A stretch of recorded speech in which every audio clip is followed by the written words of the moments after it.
Praise the lord. దేవుని నామమున మీ అందరికీ నా వందనాలు. ఈరోజు దేవుని వాగ్దానము సామెతలు 27వ అధ్యాయము 6వ వచనము. మేలును కోరి స్నేహితుడు గాయములు చేయును, పగవాడు లెక్కలేని ముద్దులు పెట్టును. ఆమేన్.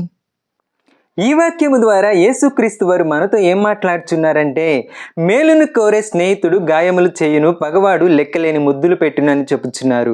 ఈరోజు నీ ఫ్రెండ్ నిన్ను గద్దించి ఉండొచ్చు. నీవు లోకానుసారంగా తిరుగుచున్నప్పుడు నిన్ను గద్దించి ఉండొచ్చు. నువ్వు ఆత్మానుసారంగా పడిపోయిన పొజిషన్లో ఆయన నిన్ను గద్దించి ఉండొచ్చు. ఆయన నిన్ను గద్దించాడని చెప్పేసి ఈరోజు ఆయనతో నువ్వు మాట్లాడుకోకుండా ఉండి ఉన్నావేమో ఒకసారి జ్ఞాపకం చేసుకో. మేలును కోరే స్నేహితుడు గాయములు చేయును అని చెప్పుచున్నాడు. నీ భగవాన్ నీతో నువ్వు స్నేహం చేసినట్లయితే నీవు ఏ త్రోవలో నడిచినా ఆయన నీకు చెప్పడు, నిన్ను హెచ్చరించడు. కాబట్టి ఈరోజు నీవెవరితో మాట్లాడట్లేదో, ఎవరితో నీ ఫ్రెండ్షిప్ బాండ్ని బ్రేక్ చేసావో వాళ్ళకి ఈ రీల్ షేర్ చేసి హ్యాపీ ఫ్రెండ్షిప్ డే అని చెప్పి మేలుని కోరే స్నేహితుడే గాయములు చేయనని తెలుసుకొని ఆయనతో నీ ఫ్రెండ్షిప్ని కొనసాగించు. హల్లెలూయా.